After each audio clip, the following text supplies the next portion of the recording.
Baby happy modern PG college, a brand for quality education द्वारा students के career को ध्यान में रखते हुए विभिन्न प्रकार के कोर्सेज करवाए जाते हैं, जैसे MSc, MA, BCA, BBA, BSc, BCom, BA.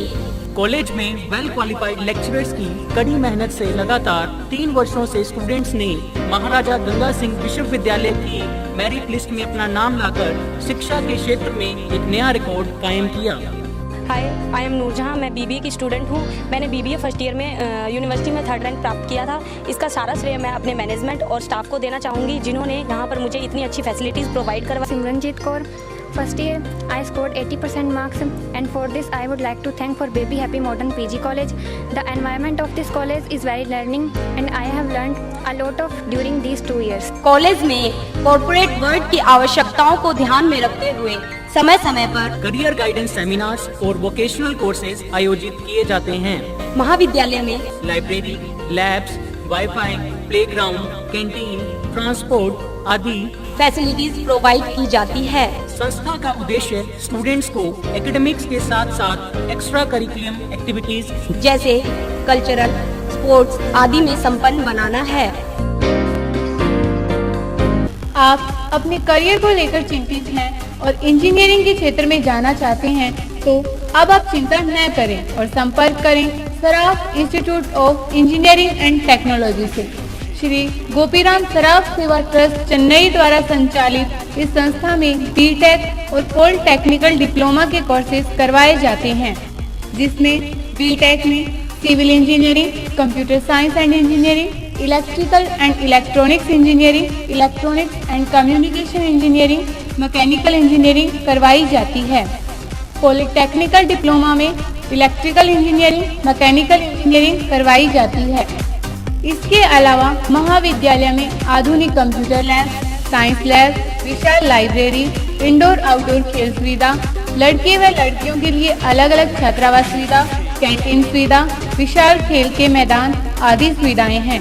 तो संपर्क करें Saraf institute of engineering and technology, TB road extension, Gursar road, Hanumangarh town. नमस्कार, कार्यक्रम में आपका स्वागत है। मैं हूं गोपाल झा।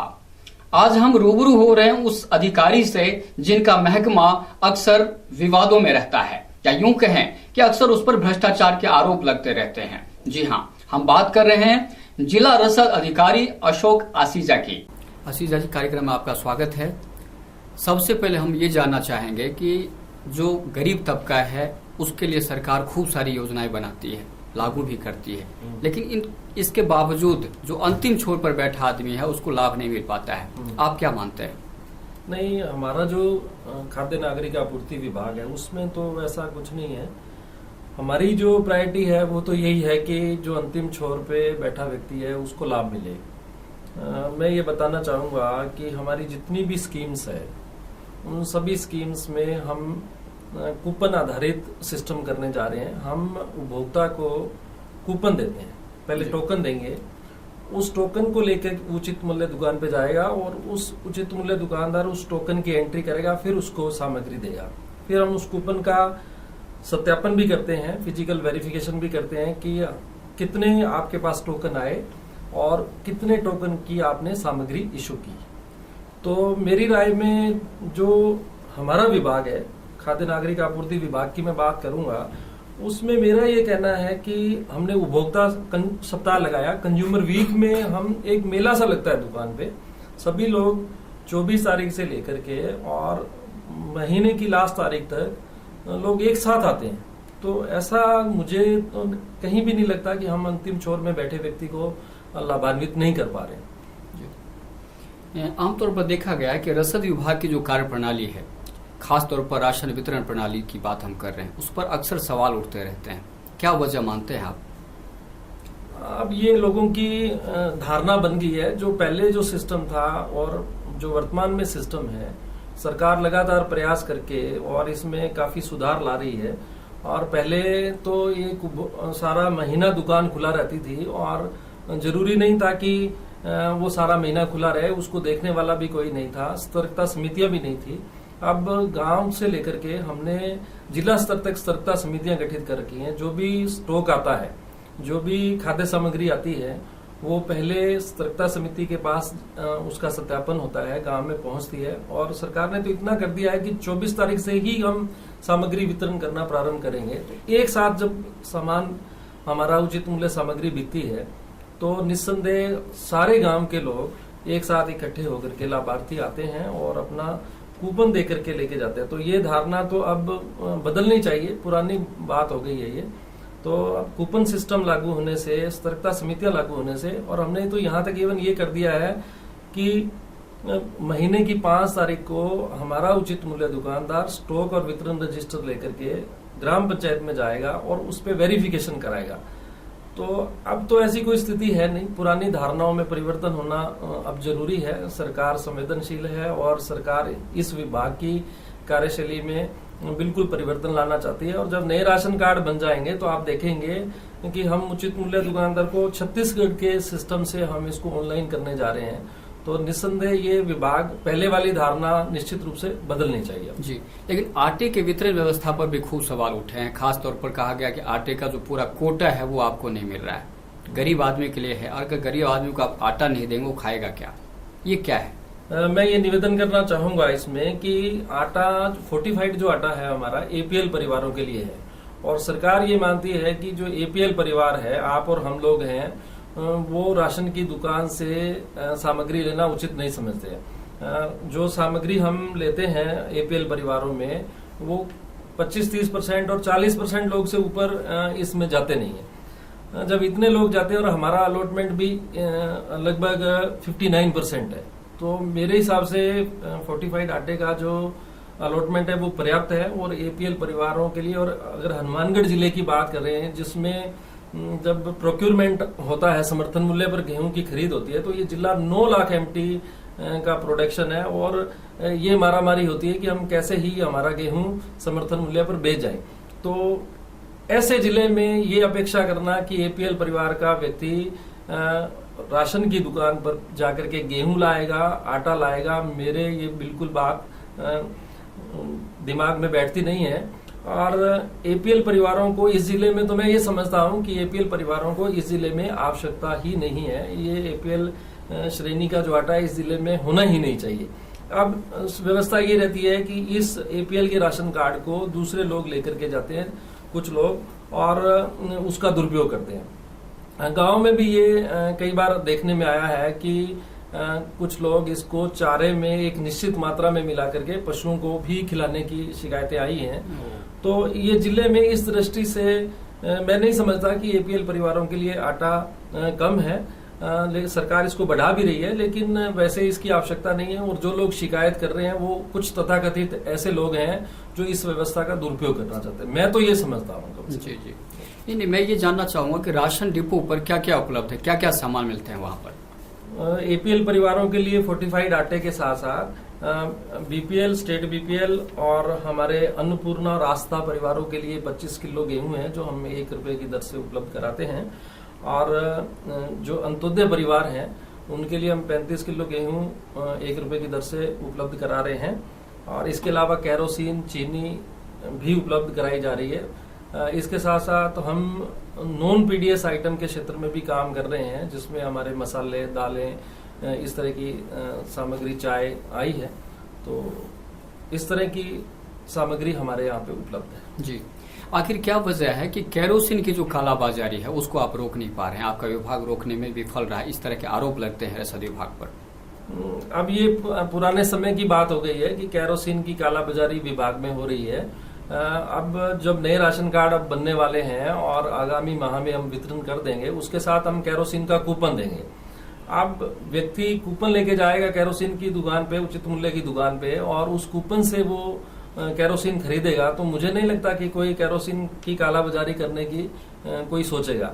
आज तो गांव में ये स्थिति है कि वो, हालांकि हमारे विभाग की तरफ से ये नियम बना हुआ है कि एक व्यक्ति एक राशन कार्ड रखेगा, लेकिन कोई उचित मूल्य दुकान स्तर पर हम कोई पुलिस की व्यवस्था कर नहीं पाते हैं। तो कुछ चुनिंदा लोग हैं जो गांव के, वो इकट्ठे होकर के राशन इकट्ठा करके ले जाते हैं और उससे वो उस पर प्रेशर डालते हैं कि भाई उसको सारा केरोसिन दे दे, और वो नहीं देता है तो उसकी कंप्लेन करते हैं, और देता है तो वो उसको ट्रैक्टर में डाल के चलाते हैं। बताइए आपकी कितने लोगों के घर में, मैंने सर्वे भी किया था पीलीभंगा तहसील में, कि ऐसे कितने लोग हैं जिनके घर पे चिमनी है, जो चिमनी में डाल के केरोसिन चलाते हैं। या मैंने लोगों से पूछा कि आप अपना गैस जो केरोसिन से चलाने का स्टोव है वो दिखा दीजिए मुझे, तो मैं ये मान लूं कि आप इस केरोसिन का प्रकाश व्यवस्था में या आप खाना बनाने में इसका उपयोग करते हैं। तो ऐसे बहुत कम लोग हैं जो केरोसिन का यूज करते हैं, और हमने राज्य सरकार को ये फीडबैक भी भिजवाया है कि जिले में ऐसे बहुत कम लोग हैं जिन्हें केरोसिन की वास्तव में आवश्यकता है,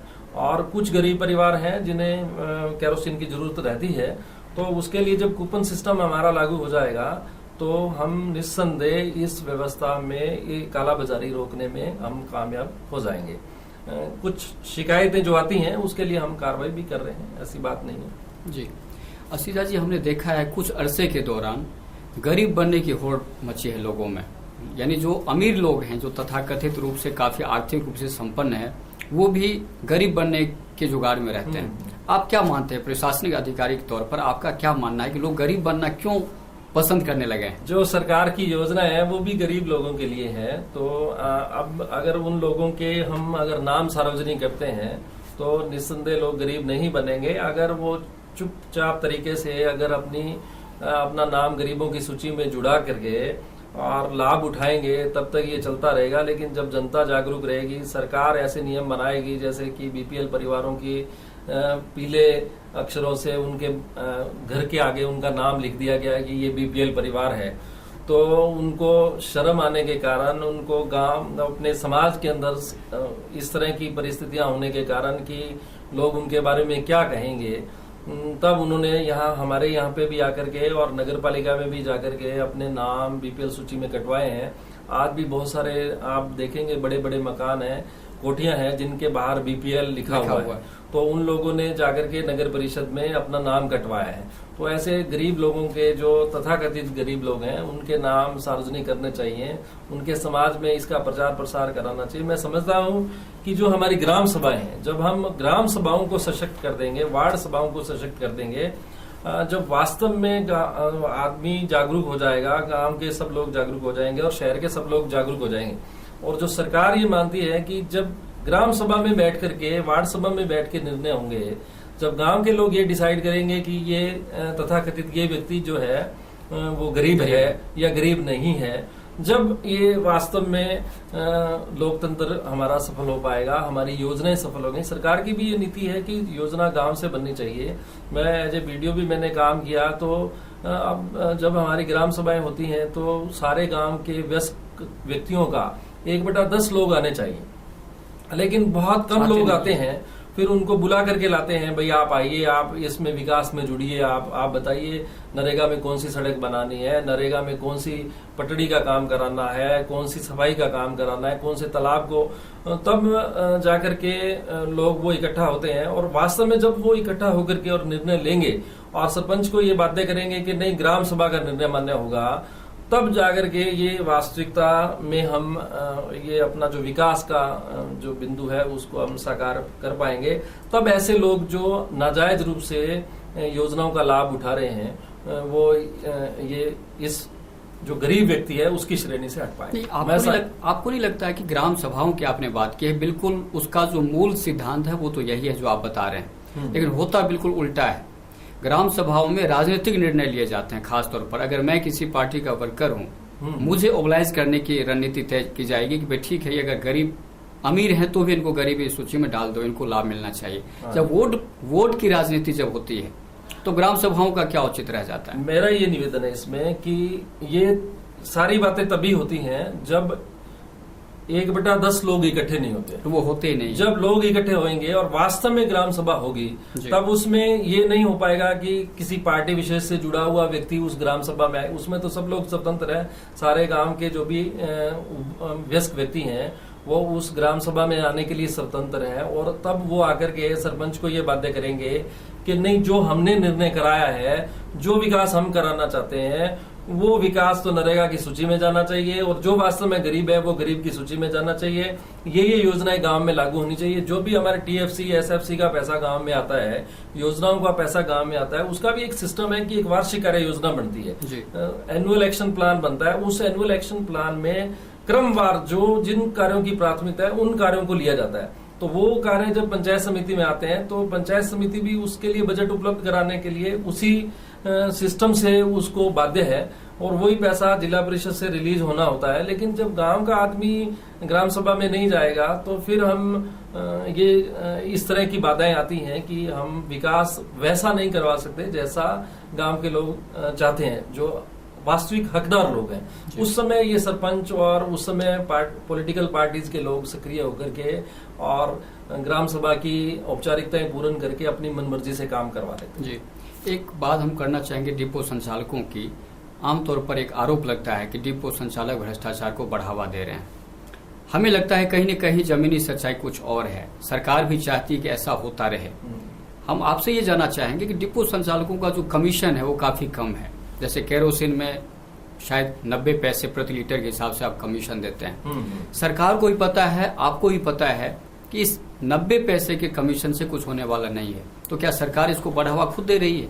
नहीं, ऐसा नहीं है। अब तो जो सरकार वैसे जो केरोसिन डिपो देने का जो उचित फेयर प्राइस शॉप देने की जो इसके पीछे बैकग्राउंड था वो ये था कि जो शिक्षित बेरोजगार है वो किसी रोजगार में नहीं लगा हुआ है, उसको एक अल्पकाल के लिए एक उसको संसाधन उपलब्ध कराए जाएं कि वो अपनी आजीविका चला सके। तो अब उसमें शिक्षित बेरोजगारों के लिए एक्चुअल में ये योजना बनाई थी, और ये जब योजना बनी थी फेयर प्राइस शॉप देने का जो सिस्टम सार्वजनिक वितरण प्रणाली का हुआ, तब ये निश्चित किया गया था कि उसी गांव का व्यक्ति होगा, उसी वार्ड का व्यक्ति होगा। जब उसी गांव का व्यक्ति अपने गांव वालों को लाभ देने के लिए बैठा है और अपने वार्ड वालों को लाभ देने के लिए बैठा है, और उस पर सतर्कता समितियां गठित की हुई हैं, बाकायदा उसका ग्राम सभा में वो जाकर के अपना वो विवरण देता है कि मैंने इन लोगों को बांटा है, तो सरकार के दिमाग में ये बात कहीं नहीं थी कि जब गांव का आदमी गांव वालों को लाभान्वित कर रहा है, वार्ड का आदमी वार्ड वालों को लाभान्वित कर रहा है, तो सरकार के दिमाग में कहीं ऐसा नहीं था कि ये लोग भ्रष्टाचार की तरफ जाएंगे या कालाबाजारी की तरफ जाएंगे। लेकिन अब तो सरकार ने 90 पैसे लीटर केरोसिन पे भी कमीशन किया है। 20 रुपए क्विंटल का इनको गेहूं का और आटे का भी इनको कमीशन दे रही है। जो नॉन PDS आइटम्स हमारी आ रही हैं उन सब में इनका हमने पर्याप्त कमीशन तय करवाया है। इसके अलावा सरकार की ये योजना है कि जो हमारी उचित मूल्य दुकानें हैं उन्हें एक मॉडल शॉप के रूप में हम उसको आदर्श दुकान के रूप में हम डेवलप करें, उस पे वो सामग्री मिले जो एक गांव के आदमी को, एक शहर के आम आदमी को उसके मोहल्ले में, उसके वार्ड में आवश्यक है, वो सारी मिले। और जब उस सारी सामग्री पे कम से कम हमने 15 आइटम्स के अभी हमने टेंडर किए हैं, राज्य सरकार के लेवल पे हुए हैं। जब ये सारी सामग्री हमारी उचित मूल्य दुकानों पे आएंगी तब निस्संदेह ये कमीशन का जो सिस्टम है उसकी आय भी बढ़ जाएगी, और सरकार जो लोग परमानेंटली इससे स्थायी रूप से जुड़ गए हैं तो उनकी एक आमदनी का एक सम्मानजनक साधन भी हो जाएगा। जब एक नंबर में आय शुरू हो जाए तो फिर 2 नंबर करने की जरूरत नहीं पड़ेगी। एक तो साधन हो जाएगा, दूसरा सरकार ने इसमें पारदर्शिता की, उसने कूपन सिस्टम लागू किया, उसने सतर्कता समितियां लागू की। हमने इसके लिए ग्राम पंचायत की बैठकों में उसके वितरण रजिस्टर हर महीने की 5 तारीख को ले जाकर के उसको बाध्य किया कि तू सरपंच के पास लेके जाएगा, उसको आम लोगों के बीच में पढ़ के सुनाएगा, स्टॉक वेरीफाई कराएगा। जब ये दोनों पक्ष हो जाएंगे, एक तो उसको कमीशन पर्याप्त मिलेगा और दूसरा उसकी निगरानी पर्याप्त होगी, तो ऐसा कहीं भी मैं नहीं समझता हूँ कि जो पुरानी अवधारणा है वो परिवर्तित नहीं होगी और ये कालाबाजारी का जो हमारे पे दाग लगा हुआ है ये मिटेगा नहीं। जी, जैसे आपने कहा कि मॉनिटरिंग सिस्टम बहुत मजबूत है डिपो संचालकों को लेकर खासतौर पर बात करें, लेकिन जब हमने देखा है कि कई ऐसे डिपो संचालक हैं, या तो वो 5-6 परिवार के नाम से अलाट है या फिर कई उन्होंने ठेके पे ले रखा है। जैसे आपने कहा पूरा निगरानी सिस्टम है, लेकिन इसके बावजूद ऐसा क्यों होता है कि एक ही परिवार के नाम से 5-6 डिपो होते हैं, या फिर वो अलग अलग नामों से ठेके का संचालन करता है कई गांव में जाकर, जबकि शहर का आदमी है। तो इस परंपरा को कैसे खत्म करेंगे आप? नहीं, ऐसा कोई मेरी जानकारी में तो नहीं है कोई ऐसा बड़े पैमाने पे ऐसा कोई काम हो रहा हो। जो फेयर प्राइस शॉप अलॉट करने के जो नियम आए थे उसमें भी ये था कि जो भी उस वार्ड का मेंबर होगा, उस ग्राम का मेंबर होगा, तो वो फेयर प्राइस शॉप ले सकता है। अब उसमें जो पुराने नियम थे उसमें पहले आरटीएल के भी लाइसेंसी थे, वो बाद में राज्य सरकार के आदेशों से एफपीएस में कन्वर्ट हो गए। इसी तरह से कुछ एफपीएस के लोग भी थे। अब वो कहने को तो वो एक परिवार है, अगर मान लो वो न्यूक्लियर फैमिली है, अब अलग हो गई है, पहले बड़ा परिवार था, तो अब इस दृष्टि से ये नहीं कहा जा सकता कि एक ही परिवार में लोगों ने लाइसेंस ले रखे हैं। जो सरकार के नियम बने हुए हैं उन्हीं के तहत हमने लाइसेंस दे रखे हैं। ऐसा कोई ठेके पे कोई लाइसेंस लेकर के कोई काम चलाता हूं, ऐसा मेरी जानकारी में तो नहीं है। हालांकि सहायक नियुक्त करने की सरकार ने छूट दे रखी है। कोई भी व्यक्ति जो है लाइसेंसी है वो अपने परिवार के किसी मेंबर को नियमों में सहायक नियुक्त कर सकता है। तो वो सहायक तो नियुक्त कर सकता है, इसमें कोई दो राय नहीं है। वो सहायक दुकान पे बैठ सकता है। हालांकि मैंने मेरे आने के बाद भी उचित मूल्य दुकानदारों को ये कहा है कि तुम जिस तरह से मेडिकल शॉप के ऊपर एक सर्टिफिकेट लगा रहता है, एक लाइसेंस लगा रहता है फोटो वाला, तुम वो फोटो वाला लाइसेंस लगा के रखोगे। जब हमारा उपभोक्ता वहां जा रहा है, उसका फोटो देख रहा है, लाइसेंस वहां लगा हुआ है, तो उस समय अगर कोई ठेके पर लेकर के कोई काम कर रहा है तो उसकी कंप्लेन आती है तो हम बिल्कुल कार्रवाई करेंगे उसमें। वो इस तरह की कोई बात नहीं आई। जी, ये डिपो आवंटन की जो प्रक्रिया है वो खटाई में क्यों है? कब तक होने का चांस है कि नए लाइसेंस कब तक मिलेंगे? नहीं, जिला स्तर पर जो जिला रसद अधिकारी के स्तर पर जो कार्रवाई करनी थी, हमने उसकी एडवर्टाइजमेंट निकालना था वो निकाल दिया, उसकी जांच करा ली, फार्म हमारे पास है, हमने पात्र व्यक्तियों की सूची बना ली है। लेकिन इसमें माननीय न्यायालय में कोई आरक्षण के बिंदु पर एक कोई स्टे लगा हुआ है, वो उसके लिए भी हम स्टे वैकेट कराने के लिए भी प्रयास कर रहे हैं। अगर जैसे ही स्टे वैकेट होता है तो उचित मूल्य दुकान आवंटित कर दी जाएगी, इसमें कोई इश्यू नहीं है। जी, और यही सवाल राशन कार्ड को लेकर है कि नए राशन कार्ड बनने थे, काफी विलम्ब हो रहे हैं, आखिर देरी की वजह क्या है? नए राशन कार्ड में कुछ प्रक्रिया संबंधी हमारे समस्या आई थी। ये जो राज्य स्तर पर टेंडर इसके लिए कंप्यूटर सेवा प्रदाता के लिए टेंडर हुआ था, एक्चुअली बढ़िया करने के कारण कुछ हमें समस्या आ रही है कि हम इस सिस्टम को फुल प्रूफ बना दें कि जब हमारा राशन कार्ड बिल्कुल सही होगा, त्रुटि रहित होगा, और उसको हम बाद में ऑनलाइन करेंगे, सारे सिस्टम को ऑनलाइन करेंगे, तो हो सकता है थोड़ी सी ये समस्या इसमें कुछ कारणों से आ रही है, तो हम इसको जल्दी से जल्दी इसको राशन कार्ड को बंटवाएंगे। जी, आशीषा जी, भ्रष्टाचार और रसद विभाग दोनों को कहा जाता है कि एक दूसरे के पूरक है। ऐसा क्यों लोग मानते हैं कि रसद विभाग सबसे भ्रष्ट विभाग है? ऐसा क्यों आरोप लगता है? मुझे तो ये लगता है कि ये अवधारणा ही पुरानी हो गई है। कभी किसी जमाने में ये विभाग रहा था कि इस तरह की बातें चला करती थी, लेकिन अब तो जितना सिस्टम सरकार ने डेवलप कर दिया है, जितनी नियम लगा दिए हैं, जितनी पारदर्शिता अपनाने के तरीके अपना दिए हैं, अब तो हम सोच रहे हैं कि जीपीएस लग जाएगा, ऑनलाइन सिस्टम हो जाएगा, दुकान के ऊपर जो काम किया जाएगा उसको हम ऑनलाइन देख सकेंगे, ग्राम सभाएं हमारी हैं। इसका मैंने तो एक गवर्नमेंट में ये सुझाव भी दिया था कि जिस तरह से सोशल ऑडिट नरेगा के अंदर हम कराते हैं कि जो काम हुआ उसकी सोशल ऑडिट होती है कि सारे गांव के लोग ये बताते हैं कि ये काम वास्तव में हुआ कि नहीं हुआ है, इस मजदूर को पैसा मिला कि नहीं मिला, तो हम तो इस बिंदु पे भी काम कर रहे हैं कि इसका सोशल ऑडिट हो, मायने कि इस का जो वितरण है, कितना गेहूं आया, कितना चीनी आया, कितना केरोसिन आया, वो ग्राम सभा के अंदर हम पढ़ के बताएं, और कौन व्यक्ति लेके गया है, कौन लाभार्थी वास्तव में लाभान्वित हुआ है। तो मुझे तो ऐसा नहीं लगता है कि ये सब पुराने जमाने की बातें हो गई। अब उन पुरानी अवधारणाओं को बदलने की जरूरत है। जी, आप राजस्थान प्रशासनिक सेवा के युवा अधिकारी हैं, वरिष्ठ अधिकारी हैं, और आपकी बहुत एक अच्छी छवि रही है। हम आपसे ये जानना चाहेंगे कि भ्रष्टाचार कहाँ से पनप रहा है? ये विभाग की बात छोड़ दीजिए, ठीक है, कहीं न कहीं हर जगह खामी है, भ्रष्टाचार को बढ़ावा भी मिलता है, लेकिन वैसे हम बात करें, सामाजिक स्तर पर बात करें, तो आप एक प्रशासनिक अधिकारी के नाते भ्रष्टाचार की वजह क्या मानते हैं? अब ये तो जब जनता जागरूक हो जाएगी तब ये सारी बातें हम मुक्त हो जाएंगे इन सब बातों से। जब कोई देने वाला नहीं होगा, और सबसे जो बड़ी बात वो ये है कि हर व्यक्ति को ये रहती है कि मेरा काम जो है वो बस आज या अभी हो जाए, और वो इस बात के लिए प्रयास करता है कि किसी भी तरीके से हो जाए। तब जनता को भी ये समझना चाहिए कि जब लोक सेवा गारंटी का समय है, जब जन सुनवाई के अधिकार का समय है, जब सरकार ने इतने सारे कानून बना रखे हैं और एक समयबद्ध प्रक्रिया अपना रखी है कि इस निश्चित समय के अंदर इस अधिकारी को काम करना ही पड़ेगा, नहीं तो आप उसकी अपील कर सकते हैं, उस पर पर डे जुर्माना लगा सकते हैं, उसकी सैलरी में से कटेगा।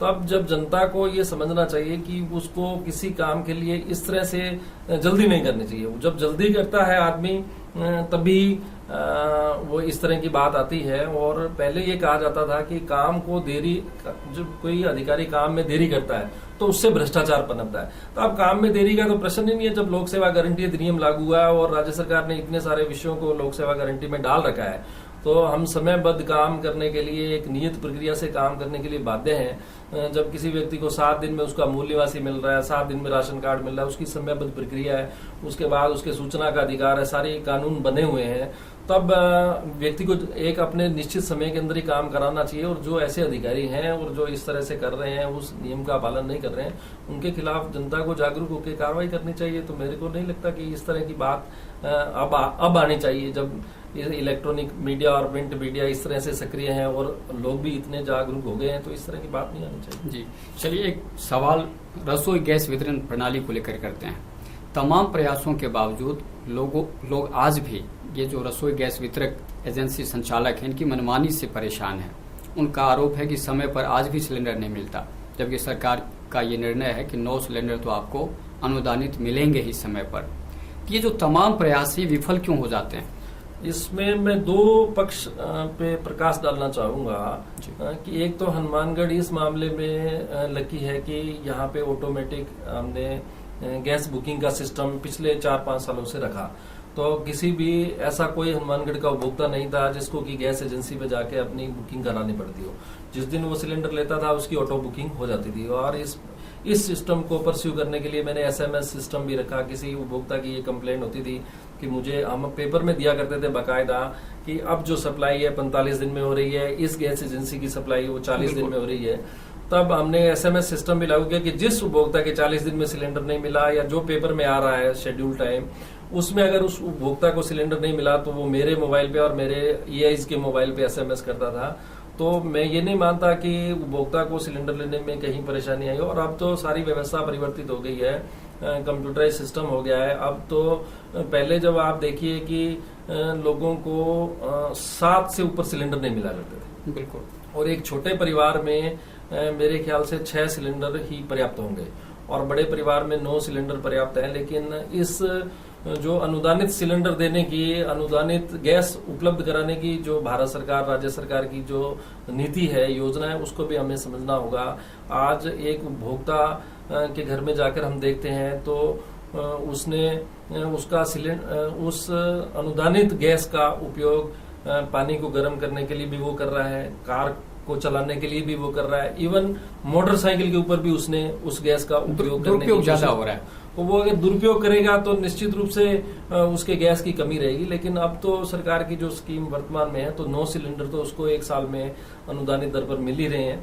इसके अलावा भी अगर नॉन सब्सिडाइज रेट पे वो सिलेंडर लेता है तो उसको कोई सिलेंडर की कमी नहीं है। और गैस कंपनियां इस बात के लिए बिल्कुल प्रतिबद्ध हैं कि वो सिलेंडर आपूर्ति करें। एक इशू जो सबसे बड़ा या हनुमानगढ़ जिले का, वो भी मैं बताना चाहूंगा कि एक घर में BPCL का कनेक्शन भी है, एक घर में IOC का कनेक्शन भी है, उसने एक नाम से 2-2 कनेक्शन भी ले रखे हैं, और एक परिवार में मल्टीपल कनेक्शन है। तो ये उन लोगों को तो कम से कम ये क्लियर हो जाना चाहिए कि हम मल्टीपल कनेक्शन नहीं लेंगे। तो एक तरफ हो सकता है मानवीय स्वभाव है, गैस एजेंसियों की कोई कमी रही है, तो आम उपभोक्ता को भी इसमें ये बात समझनी चाहिए कि वो मल्टीपल कनेक्शन के हकदार नहीं है। वो एक से ज्यादा कनेक्शन नहीं ले सकते। कहने को तो वो एक बड़ा परिवार है, साथ रहते हैं, एक ही रसोई पे खाना बनाते हैं, और जब गैस लेने की बारी आती है तो वो एक टेबल अलग लगाएंगे, एक ऊपर वाली छत पे कहेंगे हमारा परिवार अलग रहता है। अलग परिवार रहता है तो उसके पास राशन कार्ड होना चाहिए, उसके पास किरायानामा होना चाहिए, मकान की रजिस्ट्री होनी चाहिए, दूध वाला अलग अलग होना चाहिए, उनका आटा अलग आना चाहिए, सब्जी अलग आनी चाहिए, वो सब इकट्ठा आता है। लेकिन वो सिलेंडर के मामले में सब अलग अलग हो जाते हैं। तो ये मैं नहीं समझता, इसमें दोनों पक्ष हैं। तो दोनों पक्ष जब तक समन्वय स्थापित नहीं करेंगे इस तरह की शिकायतें आती रहेंगी। लेकिन पिछले जब से सितंबर से जब से ये अनुदानित गैस की ये स्कीम नहीं लागू हुई है 9 सिलेंडर की, तो उसमें मैं समझता हूँ कि काफी सुधार है। अब बहुत कम लोग हमें फोन करते हैं कि साहब हमें सिलेंडर नहीं मिल रहा, तो 1200 रुपए में तो सिलेंडर जितना चाहिए उतना कंपनी उपलब्ध करा रही है। जैसे आपने बिल्कुल सही कहा कि उपभोक्ता को समझना होगा और जो एजेंसी संचालक है उनको सुधरना होगा, कहीं न कहीं ये कहना चाह रहे हैं आप। एक सवाल पेट्रोलियम पदार्थों की बात करें, पेट्रोल डीजल, हमारे जिले में खूब सारे पेट्रोल पंप हैं, लेकिन कुछ पेट्रोल पंप संचालकों पर सीधा आरोप लगता है, शिकायत आती है कि यहाँ मिलावट का काम चल रहा है, केरोसिन मिला देते हैं पेट्रोल में और वहां पे बदबू आती है, लगता है कि वाकई कहीं न कहीं सच्चाई है ये। इस तरह की शिकायतों से कैसे निपटते हैं आप? इस तरह की कोई हमारे पास काफी कम शिकायतें आई हैं। इस जिले में पंजाब हरियाणा का हम पड़ोसी होने का लाभ भी बहुत सारे लोग उठा रहे हैं कि वहाँ पे डीजल और पेट्रोल सस्ता है। तो इस तरह की मैं नहीं समझता हूँ कि शुद्धता के बारे में मेरे पास बहुत ज्यादा शिकायतें आती हैं, लेकिन जो भी शिकायतें आती हैं उसमें हम नमूना लेके FSL में भेजते हैं और अगर उसमें मिलावट अभी तक आई नहीं है और आती है तो हम उसके खिलाफ निस्संदेह हम कार्रवाई करते हैं। जी असीजा जी, आज एक उपभोक्ताओं की बात करें, खासतौर पर शुद्ध के लिए युद्ध अभियान की हम बात करते हैं कि आज हम कुछ भी खा रहे हैं, सब के सब नकली है, कहीं न कहीं हम बीमारी खा रहे हैं। सब्जी खाते हैं तो गलत, दूध पीते हैं तो गलत, यहाँ तक कि जो भी हम खाते हैं कहीं न कहीं हमें लगता है कि हमें बीमारी की सौगात, हम बीमारी खरीद रहे हैं। शुद्ध के लिए युद्ध अभियान किस तरह फ्लॉप हुआ हमारे हनुमानगढ़ जिले में, क्या कारण है इसका? मैं तो नहीं समझता हूँ कि शुद्ध के लिए युद्ध अभियान मेरे आने के बाद कम से कम फ्लॉप हुआ है। मैंने तो किसी भी भाग में रहते हुए अगर कहीं ज्यादा कार्रवाई की है तो इस क्षेत्र में आकर के ही मैंने कार्रवाई की है। मैंने दूध वालों के खिलाफ कार्रवाई की, मैंने डेयरी वालों के खिलाफ कार्रवाई की, मैंने सब्जी वालों के खिलाफ कार्रवाई की, माली जो सब्जी प्रोडक्शन करते हैं उनके खिलाफ भी मैं जाकर लड़ने के लिए तैयार हुआ। लेकिन एक सीमा है एक अधिकारी की, उसमें ही कार्रवाई अपन उसी सीमा तक जाकर के ही कार्रवाई कर सकते हैं। नहीं, हम यही जानना चाहेंगे आपसे कि आप जब DSO बने थे तो आपने बहुत कार्रवाई की थी और अभी भी आपने कुछ काफी जैसे केले वालों के खिलाफ कार्रवाई की, सब्जी वालों के खिलाफ की। हम ये जानना चाहेंगे कि आपने क्या देखा वहाँ पर, किस तरह के सामान बिक रहे थे, कितना मिलावटी सामान मिल रहा था वहाँ पे? मैं इससे काफी जुड़ा हुआ रहा हूँ और मैं आपसे ये निवेदन करूँ कि बीच में तो मैंने हरी सब्जी खुद ने खानी छोड़ दी थी, फ्रूट्स खाने छोड़ दिए थे। आपको निवेदन करूं कि आम को जो पकाते हैं वो कैल्शियम कार्बाइड, पपीते को पकाते हैं वो कैल्शियम कार्बाइड की पुड़िया लगाते हैं, कार्टून के नीचे दिल्ली से लगाया आता है और उस पुड़िया से वो पक जाता है अननेचुरल वे में। इसी तरह केला जो है उसको जो ऐसे माना जाता है कि इससे बच्चों के स्वास्थ्य के लिए बड़ा लाभदायक होता है, विटामिन के होता है, ये इसमें ये पाया जाता है। लेकिन केले को भी एक एथोफेन नाम का एक पेस्टिसाइड आता है, उसमें वो पहले भिगोते हैं उसके बाद AC में लगाते हैं। तो ये सब्जियां हैं जो इसमें जो कपास में सुंडी नष्ट करने के लिए दवाई आती है, ट्रेसर नाम की दवाई आती है, उस दवाई का वो उपयोग करते हैं। इसी तरह मोनो जो बैंड है उस दवाई का यूज करते हैं। इस जिले के सबसे लिए हम कहें कि वरदान के रूप में जो हमारी IGNP साबित हुई थी इस जिले की, कभी आज से 50 साल पीछे जाएं तो यहाँ पे बिल्कुल टीले थे, धोरे थे, कुछ भी प्रोडक्शन नहीं होता था। तो वो जो हमारे लिए एक वरदान था वो भी हमारे स्वास्थ्य के लिए अब कई मायनों में अभिशाप हो गया है।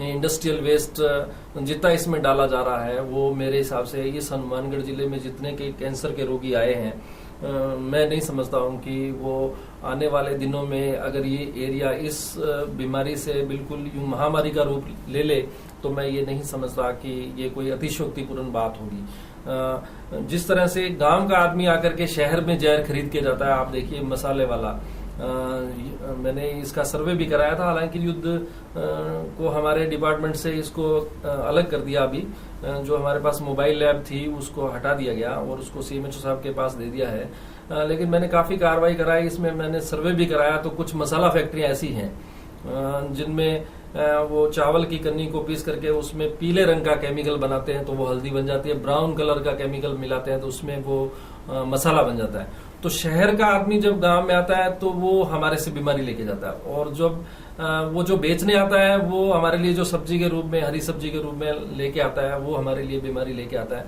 ये तो दोनों पक्षों को हमें समझना होगा और समन्वय स्थापित करना होगा, अदरवाइज वो कोई घर नहीं बचेगा जिसमें आने वाले 5-4 साल में अगर यही चलता रहा तो कोई भी घर ऐसा होगा जिसमें ये कैंसर नहीं हो। आप देखिए बीकानेर जो ट्रेन जाती है बठिंडा से, उस ट्रेन का नाम भी हमने कैंसर ट्रेन रख दिया है। तो अगर हम इस बिंदु पे हम नहीं जागे, इसमें मैं ये समझता हूँ कि अधिकारी के अलावा जन सहयोग बिल्कुल जरूरी है। अगर हम गंदी चीज खरीदेंगे नहीं, ये हो सकता है कि कोई ट्रेडमार्क की चीज हमें महंगी जरूर मिल सकती है, हम सस्ती खरीदने की अपेक्षा सस्ती चीज खरीदने की अपेक्षा हम महंगी चीज यानी जो ट्रेडमार्क से जुड़ी हुई है, बिल्कुल पैक्ड है। जैसे कानून में ये लिखा हुआ है कि फूड सेफ्टी एक्ट जो बना हुआ है उसमें बिल्कुल ये क्लियर है कि खुली मिर्ची मसाले ये नहीं बेच सकते, लेकिन आमतौर से हमारा किराने वाला भी उसको बेच रहा है, आम उपभोक्ता भी उसको खरीद रहा है। दूध वाला भी, उसमें डिटर्जेंट यूरिया के केसेज भी हमारे पास आए।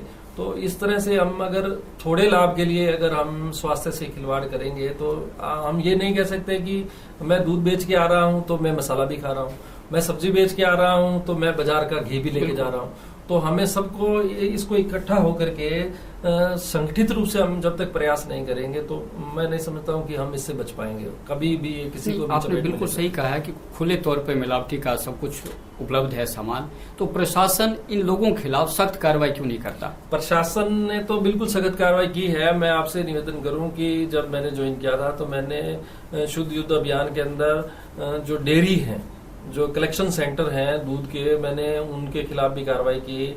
मैंने सब्जी वालों की सब्जी भी गिरवाई। लोगों ने हालांकि मेरे को कहा भी कि ये हम तो दिल्ली से लाते हैं, हम क्या करें। तो भाई दिल्ली से लाएं तो ये तो आपको लाने के लिए जहर बेचने के लिए तो कहा नहीं गया था। तो मैंने सब्जी वालों के खिलाफ भी कार्रवाई की। हमने पानी के सैंपल भी भरवाए, हमने हर तरह के जो घी के सैंपल भी हमने भरवाए। CMHO की टीम को हम साथ भी लेके जाते थे।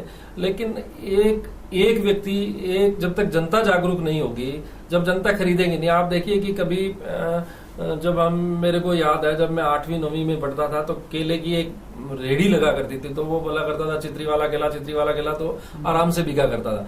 अब आज देखिए केले को कितने कम खाने वाले लोग हैं। लोगों को ये जानकारी तो हो गई है कि इसमें एथोफेन है। मैंने तो कई लोगों को केला खिलाना, पपीता खिलाना छोड़ दिया और मैं खुद तो नहीं खाता हूँ कम से कम। तो जब तक हम सुधरेंगे नहीं, हम संगठित होकर के प्रयास नहीं करेंगे। जब बहुत सारी संस्थाएं हैं, हमारी मानवाधिकार आयोग है, तो इस तरह के मंचों पर हम जाकर के ये इंडस्ट्रियल वेस्ट जो हमारा सबसे बड़ा, अगर हनुमानगढ़ गंगानगर के लिए अगर कोई दुर्भाग्य है, सौभाग्य के साथ साथ कहूंगा, क्योंकि पानी हमें वो IGNP देता, पंजाब हरियाणा पानी देता है, लेकिन उनको ये कोई हक नहीं है कि वो हमें उसके अंदर इंडस्ट्रियल वेस्ट मिला करके दे। इंडस्ट्रियल वेस्ट में ऐसी चीजें लेड है जो जिसका कोई शरीर में कोई पाचन नहीं हो सकता, किसी भी तरह से शरीर में पच नहीं पाता, वो तो आपको खराब करेगा ही करेगा। तो मेरा तो यही निवेदन है कि इसमें सब लोग अगर संगठित होकर के सभी मंचों पर हम संगठित होकर के प्रयास करेंगे तो बिल्कुल समझना पड़ेगा। हाँ। सर जी, आपने खुद ही कहा कि अभी पानी की बात आपने की, और वही पानी, चूंकि रसद विभाग जो है काफी चुनौतीपूर्ण काम है और हर आदमी का आपसे जुड़ाव, आपके महकमे से जुड़ाव होता है, चाहे वो रसोई गैस को लेकर हो, खाने पीने की बात हो, जो भी है डायरेक्ट आपसे जुड़ाव है, आपके विभाग से जुड़ाव है। पानी की बात की है, आपदा प्रबंधन की बात हम कर रहे हैं। अभी घग्गर बार बार आग दिखा रहा है। हरियाणा में जब बारिश होती है तो बेचैनी हमारे यहाँ बढ़ जाती है। आपदा प्रबंधन को लेकर क्या तैयारी चल रही है? चूंकि मैं एज ए RS ऑफिसर और इस सहायता अनुभाग में मैं OIC भी हूँ और हमने इसके लिए सारे विभागों से समन्वय भी स्थापित किया है। हमारी IDRN एक वेबसाइट भी है, उस पर भी हमने सारी व्यवस्थाएं अपडेट की हैं कि हमारे पास क्या क्या सामान है। जिले के अंदर मैं देखता हूं तो मुझे अगर कोई आपदा के रूप में अगर कोई बात दिखती है तो वो आप ये माने कि एक तो घग्गर है, या जिले में कभी कभी ओलावृष्टि हो सकती है, तो वो कोई ज्यादा गंभीर मामला नहीं है। और जिले में 95 के बाद से बाढ़ भी नहीं आई है, लेकिन कुछ कारण ऐसे हैं कि अतिवृष्टि होने के कारण अगर हरियाणा पंजाब में अगर ज्यादा पानी आता है तो इस जिले में संभावना रहती है। तो हमने काफी सारे डिपार्टमेंट से हमने बैठक की है, कलेक्टर साहब की अध्यक्षता में हमने बैठक कराई है, सारी व्यवस्थाएं हमने की है। सेफ प्लेसेज हैं, डाइवर्स हैं, बोट्स हैं, सारी हमने व्यवस्थाएं कर रखी हैं। और अगर कोई इस तरह की विपदा आती है तो निस्संदेह हम सभी सामूहिक प्रयासों से, हमारे प्रशासनिक जो विंग है, सब विभाग मिलकर के इससे हम पार डालें, कोई ऐसी समस्या नहीं। चर्चा ये आई है कि अभी जैसे आपदा प्रबंधन के बजट ही नहीं आपके पास, नहीं, आपदा प्रबंधन में जिला स्तर पर बजट नहीं है, लेकिन राज्य स्तर पर कोई पैसे की कमी नहीं है। जिला स्तर में हमें जब आपदा आ जाएगी तो बजट आएगा। नहीं, ऐसी बात नहीं है कि हमें उन्होंने ये कह रखा है कि राज्य सरकार के जो SDRF नॉर्म्स बने हुए हैं उसमें ये प्रोविजन है कि अगर कहीं मान लो जिले में ज्यादा से ज्यादा क्या हो सकता है कि पानी भर सकता है, तो उन्होंने ये हमारे को उपखंड लेवल पे एक कमेटी, नियमों में प्रावधान है कि उपखंड लेवल पे एक कमेटी बनी हुई है, वो उसको वहाँ बैठक करेगी उपखंड अधिकारी की अध्यक्षता में, SDM की अध्यक्षता में, और वो बैठक करके वो यहाँ जिला स्तर पर हम सैंक्शन निकालेंगे, सैंक्शन निकाल के काम शुरू कर देंगे। काम शुरू होने के बाद ही भुगतान की व्यवस्था रहती है, तो वो पेमेंट इतने में हमें पेमेंट राज्य सरकार से मिल जाएगा, कोई इशू नहीं है इसके अंदर। ये सब प्रक्रियाबद्ध मामला है, और उस प्रक्रिया में रहते हुए अगर हम ASFS निकालते हैं, पैसा लेना चाहें तो ले सकते, कोई ऐसा इशू नहीं। चलिए, एक सवाल आपके लिए, व्यक्तिगत आपका मामला है ये कि आपने हनुमानगढ़ पंचायत समिति में बतौर BDO भी काम किया, पंचायती राज के जनप्रतिनिधियों के साथ, एक आम आदमी के साथ आपका बहुत जुड़ाव रहा है, वहाँ पे आप काफी लोकप्रिय भी हुए थे BDO के रूप में। अब चूंकि आप DSO हैं, फिर वही कहीं न कहीं आम पब्लिक से जुड़े हुए हैं आप, तो लोगों की आपसे बहुत ज्यादा उम्मीदें हैं, और उन उम्मीदों पर खरा उतरना हमें लगता है बहुत चुनौतीपूर्ण काम है। इस चुनौती से आप कैसे निपटते हैं? नहीं, मुझे कोई इसमें चुनौती लगती नहीं है। मुझे मेरा ये एक शौक है, मेरा पैशन है कि मेरे को लोगों से कोई समस्या नहीं आती है। मैं आम आदमी को, जिले के जो भी लोग हैं, मैं आराम से सुनता हूँ। पहले तो मेरे पास 4 तहसीलें थी, हनुमानगढ़ से एशिया की सबसे बड़ी पंचायत समिति। अब मेरे पास सारा जिला है, तो मुझे नौहर, बादरा और रावसर वालों से भी कांटेक्ट होता है, उनसे भी कोई मुझे इशू नहीं है, कोई इसका कोई प्रॉब्लम नहीं है मुझे। मैं आराम से लोगों से मिलता हूँ, और आधे से ज्यादा लोग मेरी बात सुन के राजी हो जाते हैं, और वो कि उनका कोई काम भी छोटा मोटा रहता है। जिला स्तर पर कोई आता है तो छोटी छोटी समस्याएं लोगों की होती हैं, उसके लिए उनको भटकना पड़ता है, कोई प्रक्रिया संबंधी समस्या होती है, लेकिन मैं आराम से सारा दिन यही काम रहता है मेरे पास। मैं आम आदमी से बात करके और उसकी जो समस्या होती है उसको हल कर देता हूँ। मुझे कहीं किसी से कोई समस्या नहीं आती। सबको संतुष्ट करने में माहिर हो गए। सबको संतुष्ट तो देखो भगवान भी नहीं कर सकता, लेकिन मैं अधिकतम लोगों को प्रयास करता हूँ कि मैं उनको सेटिस्फाई करूँ। अगर उनका कोई काम है तो कर दो आप। ऐसा कोई यहाँ पे लोग नहीं है कि कोई प्रेस्टीज पॉइंट बनाते हो, कोई इस तरह के। यहाँ के आम आदमी पैसे वाला है और सीधा है, उनको शेखावाटी, या मैं नाम नहीं लूंगा किसी पर्टिकुलर प्लेस का, लेकिन लोग सीधे हैं। और आपको, मैं भी यहाँ का रहने वाला हूँ, तो मैं भी उनके बीच में घुल मिल गया हूँ, तो मुझे कोई समस्या नहीं आती। जी असीजा जी, प्रशासनिक अधिकारी की जब हम बात करते हैं, चर्चा करते हैं, तो एक बड़ा सवाल ये आता है कि कुछ अरसे के दौरान पब्लिक की मानसिकता बदल गई है। अब वो समझने लगे हैं कि जो प्रशासनिक अधिकारी हैं ये लोक सेवक हैं, ये बहुत बड़े अफसर नहीं, हाकिम नहीं। जैसे पहले हमने देखा कि राजस्थान की बात करें तो अधिकारियों के सामने साहब कहते जे हुकुम, तो वो स्थिति अब निपट गई है। जब हम अपने राष्ट्रपति को भी महामहिम नहीं कहते, उन्होंने साफ कहा कि ये बिल्कुल गलत परिपाटी है, महामहिम नहीं, हम आपके सेवक हैं। तो जब ये परिपाटी नहीं आ रही है तो अधिकारियों में, उनके काम करने में क्या बदलाव महसूस करते हैं आप लोग? नहीं, हम भी बदले हुए हैं, हम नए आए हैं, बिल्कुल हम भी बदल गए हैं, और पुरानी सोच को हमने साइड में रख दिया है, और पुराने लोग रिटायर भी हो गए हैं।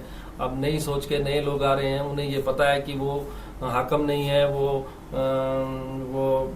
नाजम नहीं है, वो बदली हुई सोच के साथ एक सेवक के रूप में ही काम कर रहे हैं। और मैं तो ये कहता हूँ कि ये नाम बदल देनी चाहिए।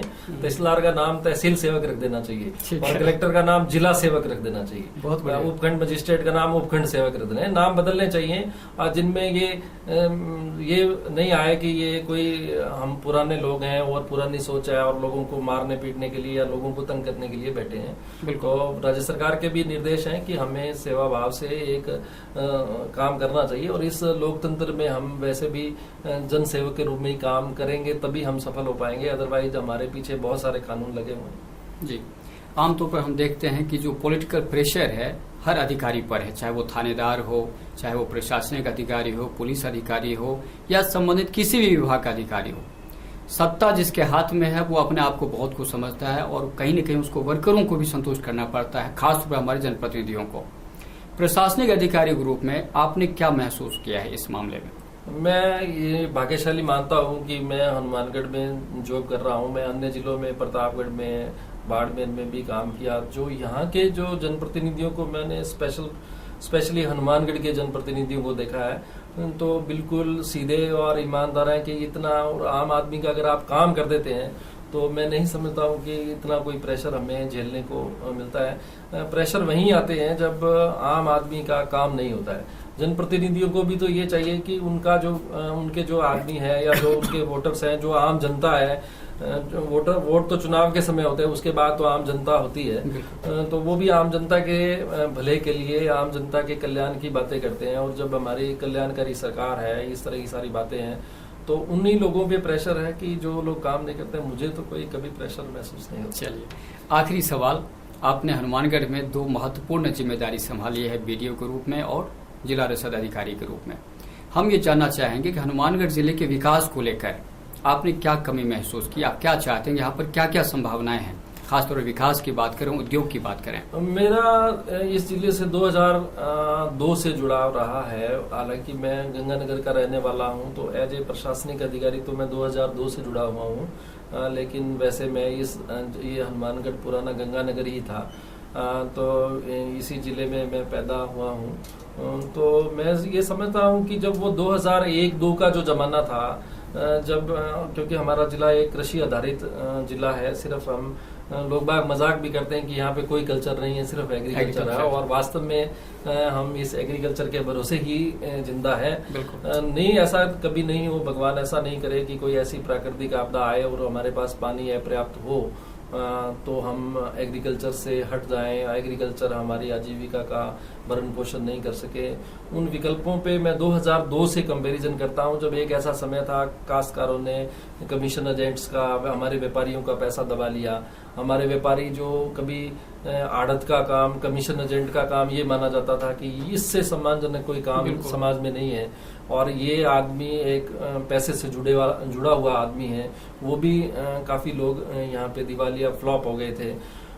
वो एक ऐसा मैंने फेज देखा है इस जिले में, तो उसको देख के मैं ये डरता हूँ कि इसका कोई विकल्प होना हमारे लिए जरूरी है। इसमें हमारी कोई इंडस्ट्रीज इस तरह की हो, हमारे कोई जिप्सम बेस इंडस्ट्रीज हो, या इस तरह की हमारे यहाँ जैसे गंगानगर में हमारा वो प्लांट लग रखा है इसका ऊर्जा उत्पादन का, बिजली उत्पादन का, इस तरह के कोई हमारे रोजगार के साधन हो, ताकि हम एग्रीकल्चर से हटके कोई वैकल्पिक रोजगारोन्मुखी कोई ऐसा साधन हो जिसपे हम जुड़ सके, तो मैं समझता हूँ कि हमारे लिए अच्छा होगा। और वो 2002 का जो फेज मैंने देखा, जब बिल्कुल हमारा व्यापार व्यवस्था हमारी ठप हो चुकी थी, वो फेज हमें देखने को नहीं मिलेगा। जी सर जी, कार्यक्रम में आए, आपका बहुत बहुत धन्यवाद।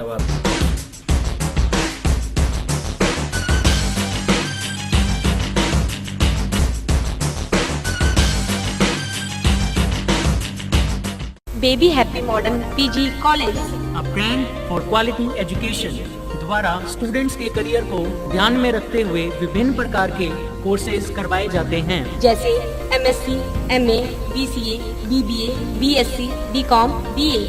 कॉलेज में वेल क्वालिफाइड लेक्चरर्स की कड़ी मेहनत से लगातार 3 वर्षों से स्टूडेंट्स ने महाराजा गंगा सिंह विश्वविद्यालय की मेरिट लिस्ट में अपना नाम लाकर शिक्षा के क्षेत्र में एक नया रिकॉर्ड कायम किया। हाय, आई एम नूरजहां, मैं बीबीए की स्टूडेंट हूँ। मैंने बीबीए फर्स्ट ईयर में यूनिवर्सिटी में 3rd रैंक प्राप्त किया था। इसका सारा श्रेय मैं अपने मैनेजमेंट और स्टाफ को देना चाहूँगी, जिन्होंने यहाँ पर मुझे इतनी अच्छी फैसिलिटीज़ प्रोवाइड करवाई। Simranjit Kaur. First year, I scored 80% marks, and for this I would like to thank for Baby Happy Modern PG College. The environment of this college is very learning, and I have learned a lot of during these 2 years. College में corporate world की आवश्यकताओं को ध्यान में रखते हुए समय समय पर करियर गाइडेंस सेमिनार्स और वोकेशनल कोर्सेज आयोजित किए जाते हैं।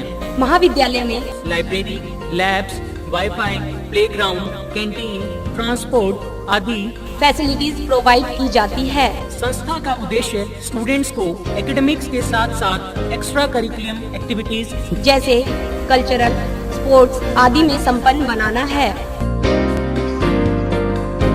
आप अपने करियर को लेकर चिंतित हैं और इंजीनियरिंग के क्षेत्र में जाना चाहते हैं, तो अब आप चिंता न करें और संपर्क करें Saraf institute of engineering and technology से।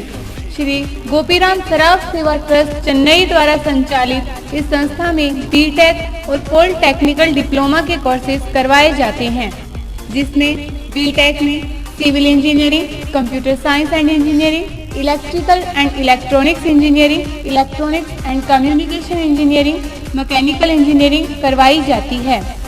पॉलिटेक्निकल डिप्लोमा में इलेक्ट्रिकल इंजीनियरिंग, मैकेनिकल इंजीनियरिंग करवाई जाती है। इसके अलावा महाविद्यालय में आधुनिक कंप्यूटर लैब, साइंस लैब, विशाल लाइब्रेरी, इंडोर आउटडोर खेल सुविधा, लड़के व लड़कियों के लिए अलग अलग छात्रावास सुविधा, कैंटीन सुविधा, विशाल खेल के मैदान आदि सुविधाएं हैं। तो संपर्क करें Saraf institute of engineering and technology, TB road extension, Gursar road, Hanumangarh town.